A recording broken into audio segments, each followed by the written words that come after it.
Hello, friends. You'll never guess. I'm out wandering.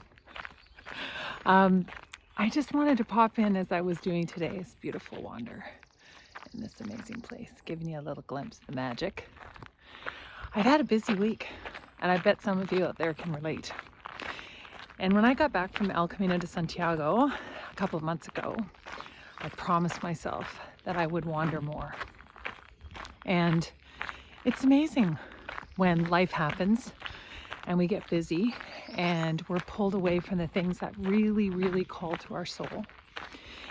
And it's not that we're going to be centered all the time or even really connected to our non-negotiables. If you've seen any of my other writings or watched any of the videos, I talk about that non-negotiable that I learned from a beautiful friend in Spain, about the things that we just won't compromise because it truly aligns what we value personally and even professionally with our daily actions, which brings us a sense of peace and joy and alignment and connection.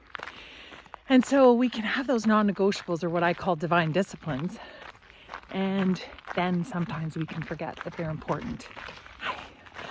We can forget that they're important because the world gets busy and there's lots of coulds and shoulds and woulds, and we forget what truly makes us tick.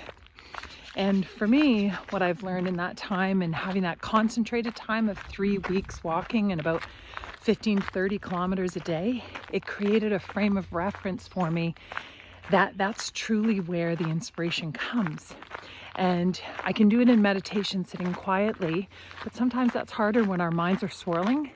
And getting out to this art of the wander, coming back to this art of the wander, just allows that space and time. And I know, ironically, I'm sharing a video with you as I'm doing this, but I spend an hour out here and spend 5 minutes or 10 minutes in a video with you, just talking about what this means. But there's so much of this time that I just am able to focus in and to flow and listen, not only tapping into the energy that's all around me, which the moment at which we step into a forest and with these glorious trees that are connected to all of the life that we truly love and who we really are at the core of our being, the essence of us, don't we just feel infinitely better? And sometimes we need a little nudge. I know I did in taking that leap of going to Spain. I needed the nudge to just take some time to myself and carve it out and really wander and commit to the way, or El Camino. And then to bring that home so that I knew what aligned me, what grounded me, what centers me. And then every once in a while I have a friend or someone that loves me say, hey, remember how you promised that you would wander and connect and spend that time? And I think it's time you get out there again, Jen. And so maybe that's you today. Maybe you need a nudge in that direction. And whether you go out on your own and you just wander on your own in the forest or along the ocean side, whatever that is for you, whether you play music, whether you write, but just to be able to create that sacred space. The way isn't a place, it's a perspective.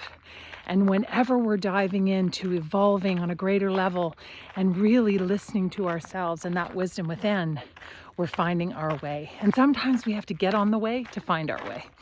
And so maybe that nudge today is just for you to get out on your own. Or perhaps you want to join us on these Surrender Adventure treks. We have one coming up on Saturday, July 15th. And I'd love you to be there. We've built some really neat community relationships, and being able to just have an excuse and maybe having it on the agenda to be able to have that time for 4 hours to just arrive, get into a meditation, and then be able to wander solo, but in a safe and organized environment, but in beautiful nature. And then to have that opportunity to just quietly, soulfully, individually reflect, and then to be able to do a little Qigong-esque meditation and movement stretching, and then to be able to just dive into a little our activity book, which has the questions that allow you to just think a little deeper about what you experienced, and then being able to share in community. Be able to share in community and building relationships with others who are kindred souls.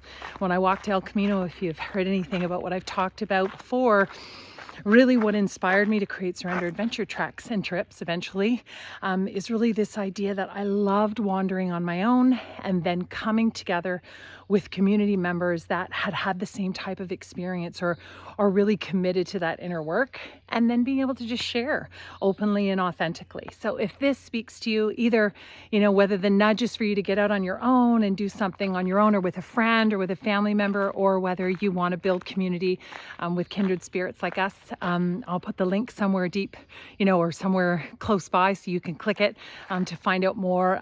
We've only got about another 5 workshops this summer, and then we're going to see where this goes. We may build just an individual community of friends that might get together, or we might continue the Surrender Adventure Treks into the fall if it speaks to people. So I'm surrendering to that whole process and seeing how it organically flows, because I want to spend time out here wandering and less time promoting online. So if this speaks to you, come join us. If you want to share it on with a friend, that's great too, or bring someone that you want to have a moment to connect with, that would be great too. And I really look forward to meeting with you and perhaps wandering along the way, and wishing you all the best as you just embrace whatever speaks to you today and find that reconnection and that recentering in your own way. Lots of love. Have a beautiful day. Bye-bye.